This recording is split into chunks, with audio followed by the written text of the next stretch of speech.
And here in my shed with all this paraphernalia, I'm going to recreate the experiments which changed the world.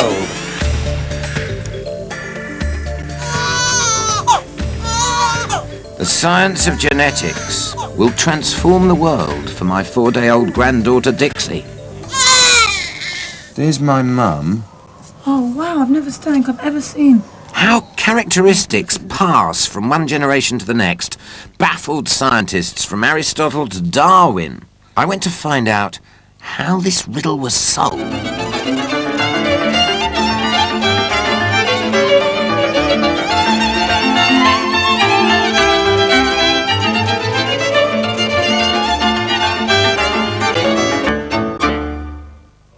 This is the story of the father of genetics, a neurotic Moravian monk called Gregor Mendel.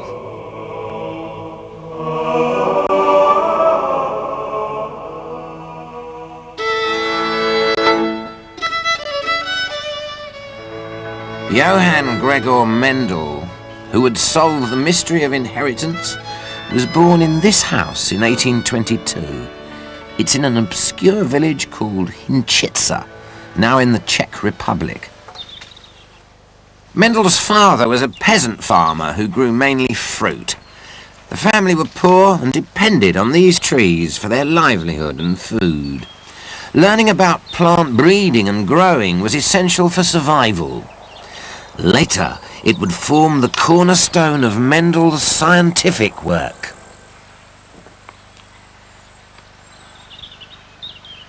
Mendel was an extremely bright child, which put terrible pressure on his parents. They scrimped and saved so they could send him to a decent school. But money was a constant worry, and Mendel, being a sensitive youth, felt the strain. He was ill 3 times and had to return home to recover, and it seems quite clear that these illnesses were psychological. I mean, they were breakdowns. And I think when he was living away from home and studying, he felt under a great deal of pressure to return. He must have had a great streak of stubbornness, and despite the breakdowns, he sort of picked himself up and got on with his own ambitions. In his late teens, disaster struck for Mendel. His father was crippled in a farm accident. Tradition demanded that sons step into their father's shoes, but the young Mendel was too delicate and sickly a youth to be any good at running a farm. Instead, he took a fateful decision. This is how he put it. It is impossible for me to endure such exertion any further. I am compelled to enter a station in life that would free me from the bitter struggle for existence. I have requested and received admission to the Augustinian monastery of St. Thomas's in Brno.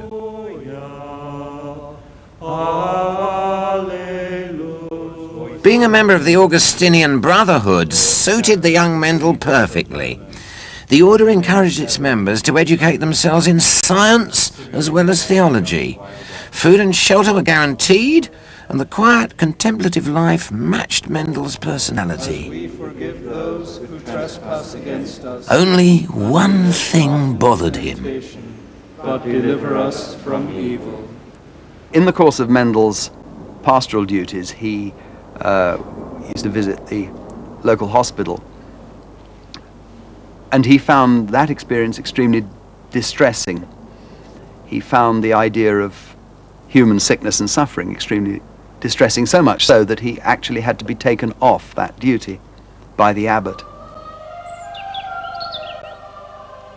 Freed from this part of his religious duties, Mendel discovered another feature of the monastery.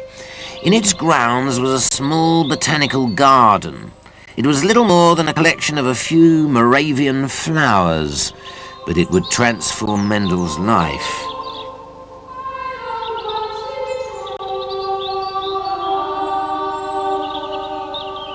He said, "In my free time, I occupy myself with the small botanical collection at the monastery. I have become so addicted to the study of nature, I will shrink from no exertions to fill the gaps in my knowledge." Mendel became more and more interested in the variety of life, why species are different from each other, and what makes members of the same species vary. As well as his fascination with plants, Mendel's interests took a morbid turn. He was also very interested in the whole matter of human deformity, human versions of what the botanists called sports, mutations. And therefore he was actually sort of strung between these two things, a decided anxiety when faced with sickness, and a fascination, because he was obviously very interested to know where these deformities came from.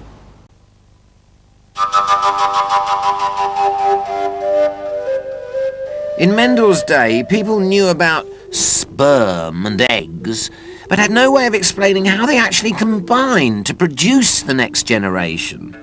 The most popular theory of inheritance held that at conception, a mother and father somehow merged, making their child a blend of the two of them.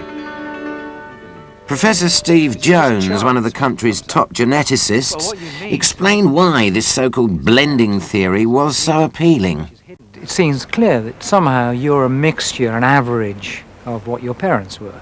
Yeah. If your father was very tall and your mother was very short, you'll be somewhere in the middle. And the way that must work, it seems, is perhaps they mix their blood together or mix some fluid together in some way. And everybody believed that because it's obvious. But it's obvious and it's wrong. Well, this is the kind of thing that really got farmers and breeders worried about blending inheritance. Because here we've got a classic case of a black sheep in a family, okay? Here's the two parents, the mother and the father, all right? Nice and white or off-white, as they're rather city-fine sheep. And this is what they had, which is utterly different, okay? It's not nasher. Now, there's no way you can make that black sheep as a kind of blend of those two. But that black sheep, you can be absolutely certain, somewhere in the family line of these two guys, there's been another black sheep. And if you carry on for long enough, another one will how far back might it be before the black one comes up? Well, we don't, you know, sheep don't keep very good pedigrees, unfortunately. But it could be 2 generations, 10 generations, or 100 generations. It could just split up like that and then disappear again. But it doesn't work with blending. That couldn't possibly work. It's got to be something different. Another problem with blending theory apparently resides under my hat. And when did your hair start falling out? Be honest. About the age of 17 or 16. And it was all gone by, where, 23, 24? Oh, no, I had a bit till I was 26. Oh, 26? Oh, I didn't mean to insult you. Let's say maybe someday you might have some grandsons, okay? It's quite likely that some of those grandsons, well, I could give you some pretty definite probabilities, some of those grandsons will be bald. Now, supporters of blending theory couldn't explain why my kind of baldness, the kind that strikes early, often appears in the children of hirsute fathers, or how a nectarine can grow from a peach seed, or how 2 blue budgies can mate and produce a pure white child. So that's what killed the idea of blending, these throwbacks, the way in which parents could produce children that were nothing at all like themselves, but a bit like a distant ancestor. Something else was going on, and you needed a genius to find it out. It's very simple, and that genius was Mendel. Did all that pollinating process. By the 1850s, Mendel's pastoral duties had him teaching science at a school in Brno. Earlier, his scientific curiosity had taken him to Vienna, where he had studied physics and maths, as well as botany and natural history. Reproductive organ in the female plant. Anyway, Mendel soon found himself having to teach bogus theories of inheritance, like blending. The curriculum also included the even more antiquated idea that each sperm is a complete miniature person, and the egg is just there to give it food. Even some of the 12-year-olds here spotted flaws in this idea. They might have the woman's eyes, and it could be a boy. So it's got part of the man and the woman. So it couldn't be that way. Wow. So dreams mixed Come up here. Come up here, two. Come right up here. All right? Let's really celebrate number 2. I want you to stand up here. Right? All right. Oh, God. Up here. Up here. All right? I'd like you to hold this as if it's some kind of glorious thing. All right? This is like a prize, okay? Okay, but I think he's got a great future in science. Give that man a hand. Well done,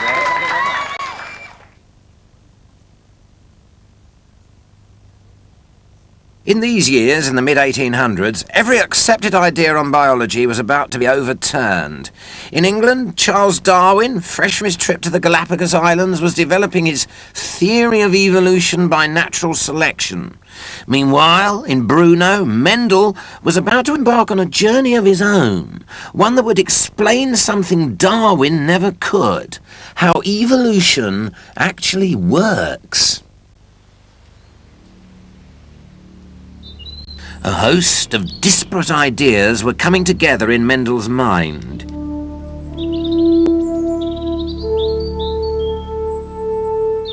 His observations of the natural world were leading him to a revolutionary way of thinking about inheritance. Where he got this idea from, I suspect, is not biology at all, but was from physics. It was from physics and mathematics. The thing about mathematics is that you do not have blending. You've got numbers. And Mendel was obviously a very competent mathematician. He was a demonstrator in the physics department in Vienna University. He obviously was very able in physics. And I think this gave him the way in. Mendel reasoned that if mathematics could unlock the secrets of physics, surely it could tell us something about biology, about life itself.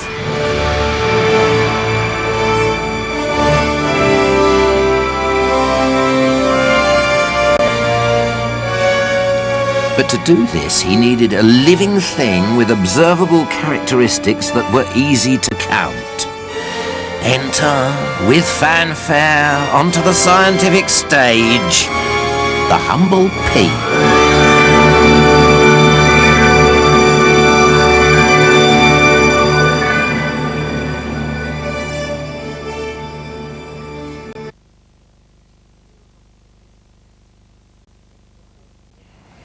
It was exactly here, in this monastery garden, the Augustinian monastery of Brno, that Mendel had his 35-metre by 7-metre pea patch. This is back in 1856.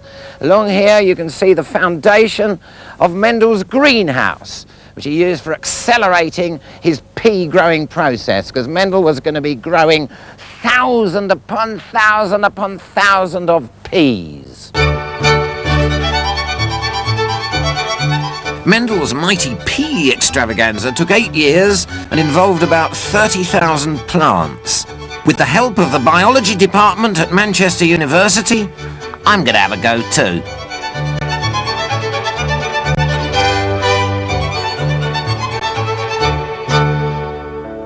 Mendel was trying to understand how certain characteristics pass from one generation to another.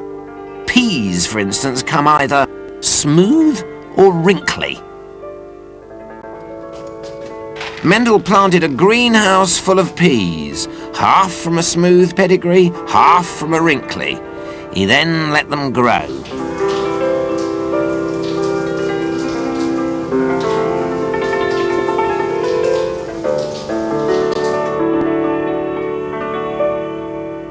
This is Bob Callow, a plant biologist. He's talking me through the hardest bit of Mendel's experiment. I have to crossbreed each plant that grew from a smooth pea with a plant that grew from a wrinkly one. It's incredibly fiddly. The reproductive organs of a pea are modest, to say the least. I've got it open. Where? That tiny thing? Yes, if you look, you've got the hairs on it.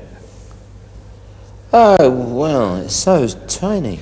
Mendel had to collect tiny grains of male pollen from one pea flower and stick them onto the female bits of another. So how long would it take Mendel per flower to do this?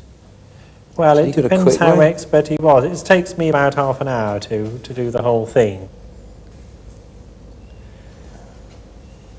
Mendel must have done this thousands of times. He must have had the patience of Job. Do they come easy? They'll come quite After easily. 2 weeks, this pollen and egg combo turns into a pea pod. These peas, all smooth, wrinkly hybrids, would take the world one crucial stage closer to modern genetics. Blending theory, the dogma of Mendel's day, would have predicted that a pea born of one wrinkly and one smooth parent would look like an average of its parents. So what would these hybrids actually look like? Amazingly, every single pea that these crossed plants have produced is smooth. And if we look at all these, you see we've taken some of these ones out from the other pods, and all these are smooth-seeded peas. Yeah. So the wrinkly character has completely disappeared. Though these peas had one smooth and one wrinkly parent, they looked smooth. What had happened to the information, the factor that had made one of their parents wrinkly? Had it vanished? Mendel planted all these smoothies. What they did next would change the world.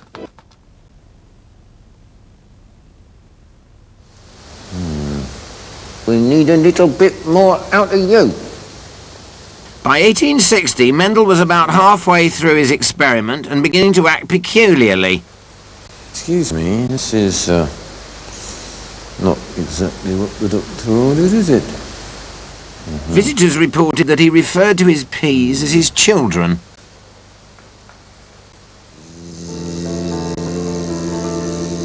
After a few months, the smooth peas born of hybrid wrinkly smooth parents were fully grown plants. Mendel now let them self-fertilize. Peas do this because they have both pollen and egg in the same flower. The big question now was what sort of baby peas would the smoothies produce? Now something truly amazing happened. As if from nowhere, wrinkliness was back. 3 smooth, 3 wrinkled in there. Right. What's the significance of that? The real significance, even from this pod, is first of all that the wrinkled character is reappearing, and secondly that we've got 2 different types of pea in the same pod. So we've got some segregation. This is this recessive character, which everybody thought had disappeared forever, which Mendel has shown has re-emerged, if you like, in the grandchildren. We can only So the factor for wrinkliness existed in the smooth parent without showing itself. But why had it reappeared in some of its children? To find out, Mendel did something only a mathematician would. 1, 2, 3... 1,241. He counted exactly how many of the peas were smooth and how many were wrinkly. This took a while because he had 7,324 peas to count. 5,474 smooth peas. Nearly 6,000 of them were smooth, like their parent. Just under 2,000 were wrinkly. It was a ratio of almost exactly 3:1. He was a superb genius because he thought so much further beyond that ratio. What's a 3:1 ratio? What could be more boring than a proportion of 1/4 of wrinkled peas? But from that he worked out the absolute fundamentals of life, which is that life is based on particles, units that you can't actually see, that are hidden away, and can come together and move apart. And that's the discovery of the whole of genetics. It all turns on that one stroke of illumination. Mendel realized that if a pea contains both smooth and wrinkly factors, half the pollen it produces will contain the smooth factor, the other half the wrinkly. The eggs will be similarly divided. During reproduction, there are exactly 4 ways in which pollen and egg can combine. Smooth with smooth, smooth with wrinkly, wrinkly with smooth, wrinkly with wrinkly. But Mendel knew any pea with a smooth factor would always look smooth, because the smooth factor dominated. So only wrinkled pairs would actually look wrinkled. This explains why there would be 3 times as many smooth as wrinkled peas.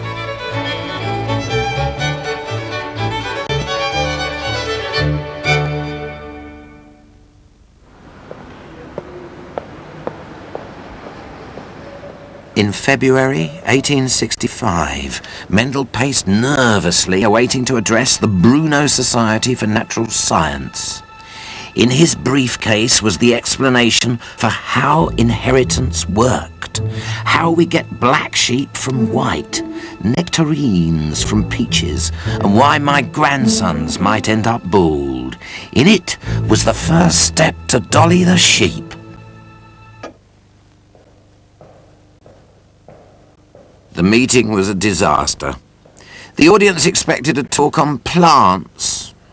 What they got was a maths lecture, full of ratios and incomprehensible formulae. At the full number of the classes of the series by the combination of the expressions, therefore in themselves constitute the characters of the hybrid. 2 times Large A, small a, plus small a.